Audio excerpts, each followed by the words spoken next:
En sus 4 años de mandato, Néstor Kirchner hizo 2 cadenas nacionales. Una en 2003 sobre la situación de la Corte Suprema y otra en 2006 tras la desaparición de Jorge Julio López. En total, habló 1/4 de hora.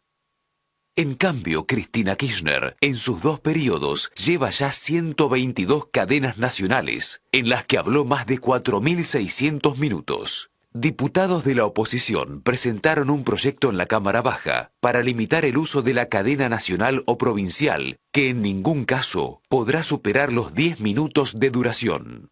Mientras la justicia desestimó hace pocos días una denuncia realizada en diciembre por una ONG, también se ha presentado una denuncia penal contra Cristina desde la oposición en la AFSCA por el uso indebido de la cadena nacional. Y Aníbal Fernández salió a defender el uso de la misma. ¿Por qué siguen tanto tiempo con la cadena nacional? Ustedes no sacan las notas que hace la presidenta. ¿Por qué necesariamente te tiene que dar una nota a vos o a cualquier periodista para contar lo que se está haciendo en la gestión de gobierno? Lo que hay que hacer es contar lo que se está haciendo en la gestión de gobierno. Ahora, si los medios no les interesa ese tipo de cosas, bueno, hay que buscar un elemento que permita que le llegue a la sociedad lo que se está haciendo. Otro frente de cuestionamiento a la presidenta está relacionado con el incremento en los fondos destinados a la refacción del edificio del Correo Central, ahora denominado Centro Cultural Néstor Kirchner, que Cristina dejó inaugurado el jueves pasado. ¿Las cadenas nacionales de Cristina son útiles para su gestión o, por el contrario, generan rechazo? Yo les confieso que tengo una sensación, y es que la batalla cultural la han ganado. El kirchnerismo viene ganando la batalla cultural. Esto que plantea el informe de si le sirve, no le sirve la cadena nacional, como le preguntaba a Barrio Nuevo o al propio Melconian, con un Scioli jugando en la punta, ¿hay fin de ciclo? La fiesta fastuosa, los gastos, todo lo que vamos a hablar acá, ¿verdaderamente es percibido como tal o es un microclima de la opinión publicada, de los periodistas, de los analistas? Adriana. Mira, Correa lleva más de 2.000 cadenas nacionales. Sí. Chávez, digamos, durante su periodo tuvo 2.600 cadenas nacionales. La pregunta es ¿qué queda de eso? Los países, Venezuela, Ecuador, Argentina, tienen ley que regula eso y sin embargo no lo puede controlar. Costa Rica no tiene ninguna ley porque no hace cadenas nacionales. Es decir, la cadena nacional también tiene que ver con una cultura política, pero también es como el grado cero de la política, porque ¿qué queda de todo eso? La transcripción del discurso. Fíjate que estamos hablando de líderes que invocan próceres intelectuales y que no han producido absolutamente nada como legado a la sociedad de aquel modelo que proclaman, más que la transcripción de sus discursos y la interpretación que hacen los exégetas de esas cosas que dicen en la televisión. Perdón, y ahora los monumentos. Pero también, bueno, yo lo decía la presidenta, tenemos las calles llenas de homenajes y de nombres que no nos significan nada. Borges cuenta una anécdota que pedía que por favor no le pusieran su nombre a una calle, porque una vez que empezara a hacer una calle, iba a dejar de ser él. Digo, creo que el monumento es la condición para pasar al olvido, no el recuerdo. Diputado, ¿cómo le va? ¿Qué tal? Nuevamente. Acortar la cadena nacional es una utopía. Digo, el principio de legalidad de uso, ¿se puede discutir en una sociedad anómica como esta, con fiscales con un sistema judicial que todavía no nos ha dicho del todo si Nisman murió, se mató o lo mataron, por ejemplo? Lo que plantea ella es muy interesante. Primero, antes de hablar de la Sí. ley, que en realidad la está violando. Ellos están violando su propia ley, ¿no? Por El eso. artículo 75. Por eso. Violan Lo la que ley, se ha bien. perdido en la Argentina, y sobre todo en estos 12 años de kirchnerismo, es la cultura de autolimitación.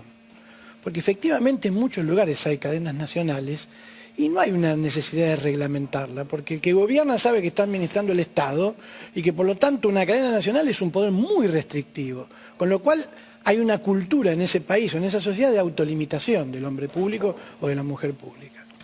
Pero ellos están violando la ley, porque el artículo 75 es muy preciso. Habla de excepcionalidad, habla de trascendencia institucional, habla de emergencia, de situaciones graves. Yo incluso te puedo entender que una cadena nacional puede ser el mensaje de la presidenta en la apertura de las sesiones ordinarias.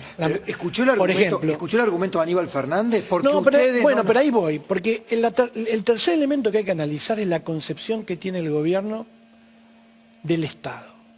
Porque este creo que es el nudo gordiano. Para ellos el Estado es un instrumento, una herramienta, que una vez que se ganó legítimamente con los votos, es una herramienta poderosísima para debilitar a las otras facciones políticas. Cuando una facción política ganó, digámosle facción política.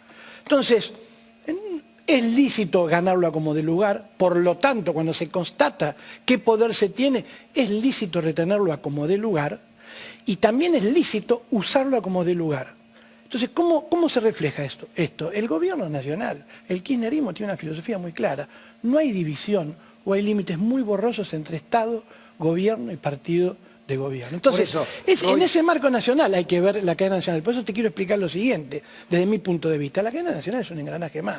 En realidad, el gobierno nacional ha montado un multimedio paraestatal adicto al gobierno nacional, ¿sí? Por supuesto, al discurso del gobierno nacional, con empresarios cooptados, con testaferros del gobierno devenidos en empresarios de medios, con el uso inescrupuloso de la televisión pública y la radio pública, con el sistema de premios y castigos que es la publicidad oficial, y el cenit de todo eso, o mejor dicho, por el fracaso de la audiencia de todo eso, nacen las cadenas nacionales. Esta es la verdad, que es paradojal. Uno dice, es hija de un fracaso, pero al mismo tiempo es un instrumento fenomenal de escrache, de desprestigio de opositores, de críticas, de información superflua, de desinformación. Entonces, está mal. Y por eso son las quejas de cada vez más ciudadanos y por eso es que nos vemos obligados a plantear una reglamentación de un artículo que ya está muy claro. No hace falta decir que no se puede en una cadena nacional humillar o escrachar a un abuelo que presentó un recurso de amparo porque no le podía comprar los $10 de ahorro a su nieto. Y la presidenta, en las cadenas nacionales, informa eso con nombre y apellido. Humilla, lee los posteos de los opositores, critica a la Corte Suprema, nos habla de su perro y de su hija. Eso es superfluo. No se puede hablar en una cadena nacional de eso. ¿Me permitís que agregue algo de esto? Y que tiene que ver con tu preocupación, y es que el kirchnerismo está ganando la batalla cultural. Lo que dice Roy me parece muy importante. Las cadenas nacionales, del modo en que las está usando la presidenta, son el fracaso de su política de comunicación, el fracaso rotundo de su política de comunicación. Y además es el fracaso de su batalla cultural, porque se demuestra palmariamente que no le alcanza con la ley de servicios audiovisuales, que era para la diversidad, y en realidad se demuestra que ha sido para imponer una voz única. No le alcanza la enorme cantidad de medios cooptados. Ya prácticamente no hay canales que no sean oficialistas, salvo TN. O sea, es un fracaso absoluto. Vamos a acordar con eso, que es un fracaso de esa comunicación estructural que montó y paraestatal. Bien. Ahora, vos escribiste un artículo, reitero, muy interesante, sobre otro plano, y ahí voy a ir con Ignacio, que es lo que el kirchnerismo, esto de los medios es el día a día, la batalla por la imposición de la agenda, si le publican o no le publican.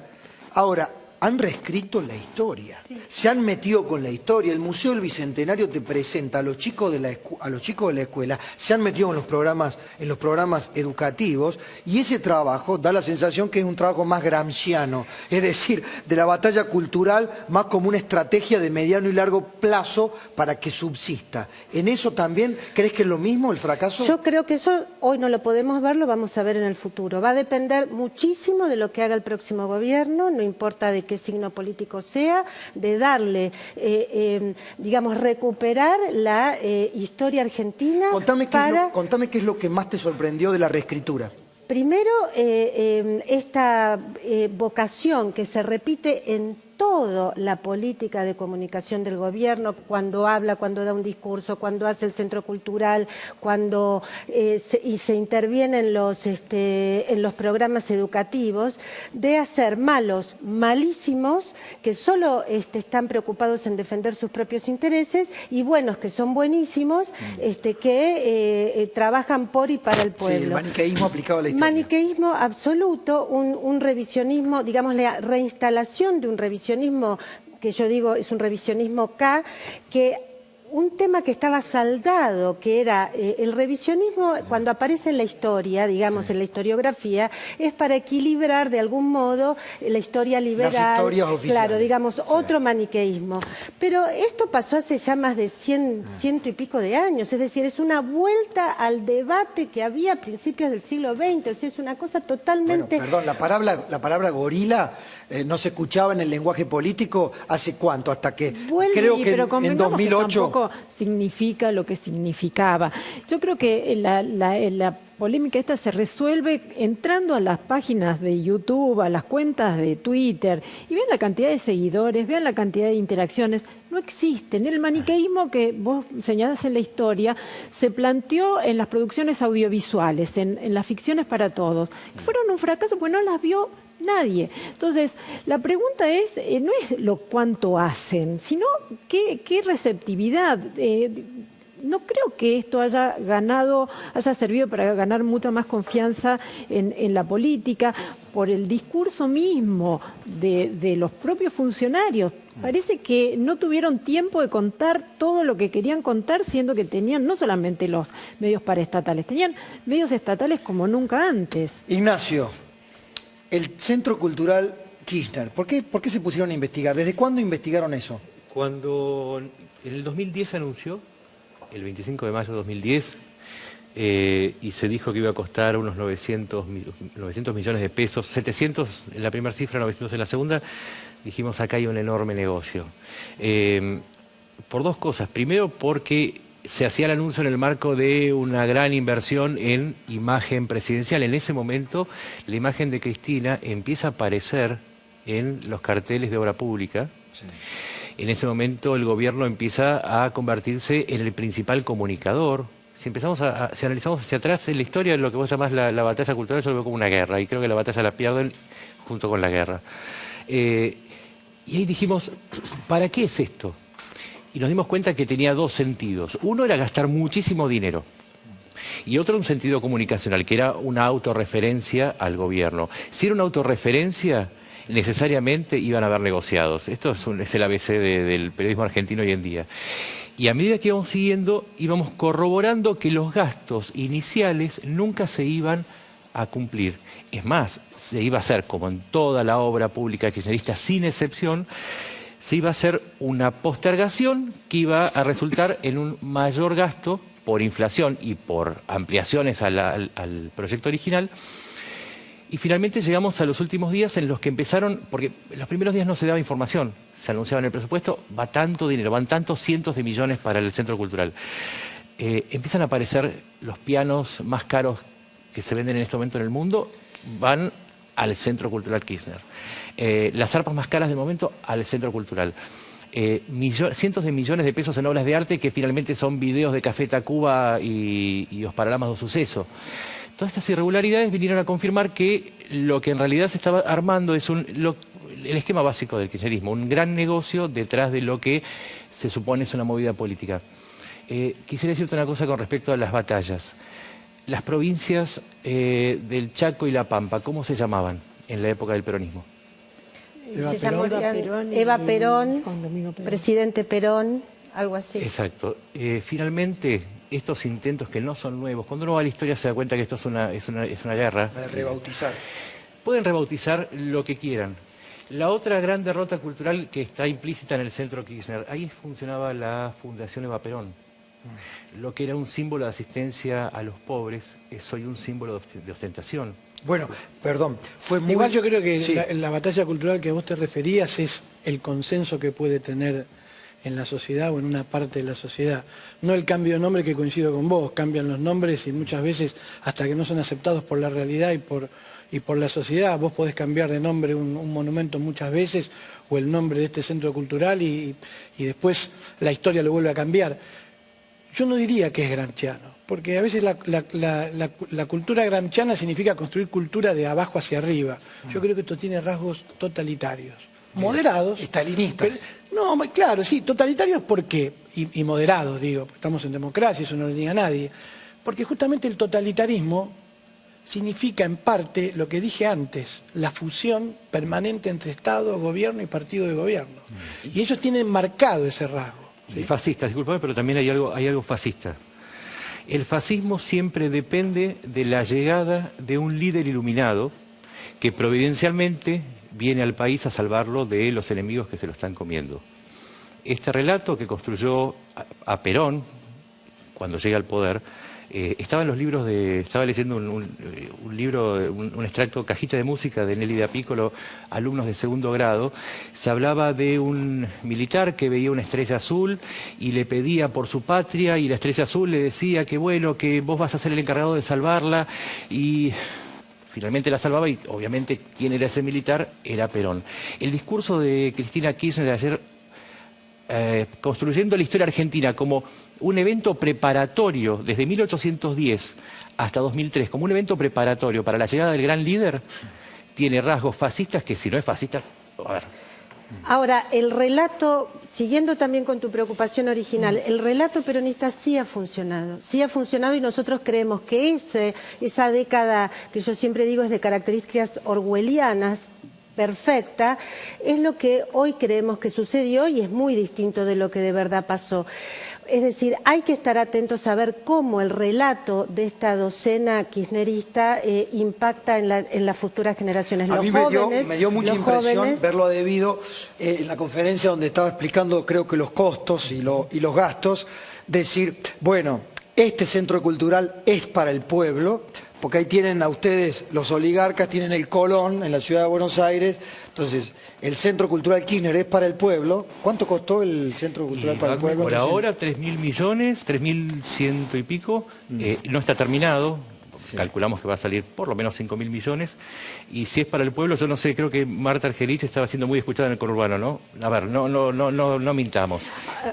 Los pianos y Yamaha no son para el pueblo. Pero contamos 5.000 y 10.000, que pasó lo mismo con la publicidad oficial. ¿Saben cuál es el presupuesto del Consejo Nacional de la Mujer? 16 millones, que si le restas la cantidad de dinero que se va a empleados, quedarán unos 5 millones. Estos son la producción de 5 avisos publicitarios. Es decir, me parece que cuando nos llenamos de cero, perdemos finalmente dimensión. Es un problema de prioridades. El Cedronar, porque si pusiéramos el presupuesto del Cedronar... Rosy, finalmente me parece que es un problema de prioridades, ¿no? En la década, o en estos 11 años, en donde ha existido el famoso viento de cola y un crecimiento que no tiene antecedentes en la historia de la Argentina, que el símbolo final que deje el kirchnerismo sea un centro cultural con la cantidad de carencias que tiene el país, habla de una mala priorización. A mí me da... A mí me da la sensación, pero vos sabés que incluso quiero dejar algo picante, ¿no? Porque a mí me han preguntado, ¿no? Vos sabés que la cultura tiene acérrimos defensores en lo abstracto y en lo teórico y acérrimos críticos, sobre todo si son opositores o analistas, cuando se trata de una obra concreta, ¿sí? Porque obviamente que la obra concreta cuesta, ¿sí? Y hay que invertir. Entonces, ¿qué es lo que sucede? Aparentemente, como siempre una sociedad tiene carencias estructurales básicas, salud, educación, infraestructura, nunca es el tiempo de la cultura, ¿no? Entonces me imagino que en el país se criticaría en su momento la construcción del Colón. Eso pensé yo también. Me imagino que en el París pobre de hace tantísimos años, 300 años, cuando se empezó a construir el Louvre, también se criticaría el Louvre. Incluso yo recuerdo en la legislatura porteña, no cuando se construyó algo estatal, las críticas que había a la construcción del Malva. No sé si ustedes recordarán. Sí. Y sin embargo, hoy al Malva no lo discute nadie, más allá de que es un museo privado, pero es inconcebible en el circuito de museos que no esté referenciado como uno de los museos más importantes. Ahora, por la cultura se podía haber hecho otra cosa mucho más importante. Hoy la Argentina incumple la recomendación de la UNESCO de tener un piso del 1% del presupuesto afectado a la cultura. No llegamos ni al 3 o al 4%. Y se ha priorizado construir, o en realidad, que también hay que decir otra cosa, lo valioso de esta construcción ha sido la ballena, que efectivamente, por lo que dicen los entendidos, es muy buena. Pero no han tenido que construir un edificio. ¿Sabe cuánto tardó en construirse el edificio, que ahora es del Estado argentino, el Estado de la Ciudad de Buenos Aires, del diario La Prensa, que es precioso? 2 años. Acá, más allá de las dudas que plantean en la investigación, que es real, yo creo que va a haber que investigar lo que ha costado esto.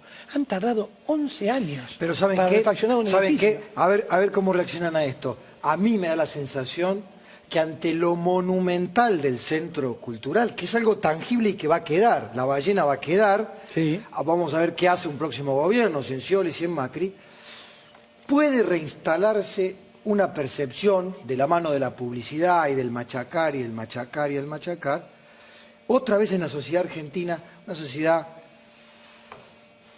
mediocrizada, mansa ante la corrupción, mansa ante la mentira. Él roba pero hacen. ¿Qué te van a decir? ¿Cuánto salió, Nacho? 3.000 millones. Y bueno, pero lo hicieron. Pudo haber sido dado a otras prioridades, pero lo hicieron. Esa fue la sociedad que terminó aceptando la década menemista. Bueno, pero gramscianamente hay que cambiar esa cultura. ¿Y cómo? Hay que terminar con esa A ver, ¿y cultura. cómo? Bueno, pues hay que promover un cambio cultural y también es muy importante ahora, que estamos en época de elecciones, concientizarnos acerca de eso. No estoy hablando de candidatos, pero estoy hablando de concientizarnos. Porque te voy a decir una cosa, este problema de las prioridades y del uso obsceno de la publicidad oficial recorre casi todas las provincias de la Argentina. Acá en la ciudad de Buenos Aires, también proporcionalmente, se usa más la publicidad oficial de manera obscena que en el propio gobierno nacional.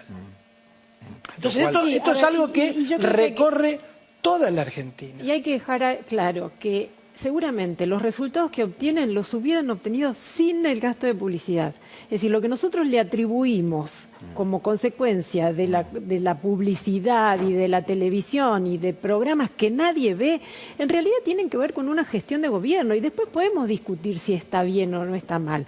Lo que yo planteo es que todo ese gasto no le mejoró ni le empeoró la performance. No, sí, pero se la sacó a la gente. A otra, pero exactamente, pero se sacó gente. A otros programas, porque hoy estamos pensando si tenemos que hacer una campaña para no pegarle a las mujeres, cuando en realidad el organismo que debería estar velando y cuidando y teniendo una contención social no tiene recursos para hacerlo. Entonces, ese dinero lo tenés disponible, ¿sabes dónde? En el gasto, que es, porque aparte estamos hablando del centro Kirchner, pero para la inauguración hay un gasto de una unidad presidencial, que es la unidad del Bicentenario, que es a cargo del arquitecto Grossman, que es... No es arquitecto. No es arquitecto, que es... Bueno, Grossman. Productor de espectáculos muy talentoso. Me lo presentaron como arquitecto una vez. Gasta cientos de millones de pesos en espectáculos y eso tiene que ser sumado para que el Centro Cultural efectivamente, Néstor porque Kirchner, si no hay centro cultural. Tiene absoluta razón. Oficial en la Argentina. Me permitís decir algo muy corto, y es que primero que lo que va a suceder en el futuro va a depender de cada uno de nosotros, pero el Centro Cultural Kirchner, para mí, la crítica más grande que hay que hacerle, además de cómo se gastó el dinero, es cómo se llama, porque que se haga una obra cultural. No sé si era necesaria en la ciudad, bueno, ponele que sí. Si no te gusta, hace uno más grande y que más costoso. Tenés razón. O hagamos uno más chiquito llamado Néstor Femenia para... Qué linda concepción. Qué agradable, del ¿no? poder. Si además, qué inclusiva, ¿no? Ha sido un triunfo cultural el kirchnerismo. Hagamos un centro Femenia, para no olvidar también que mientras se construye ese centro, hay chicos que se mueren de hambre. Te quiero hacer una pregunta, Silvia. Se lo preguntaba a Barrio Nuevo y está la respuesta de Manuel. No, esto no es peronismo. Esto es peronismo. Pensé en Apple.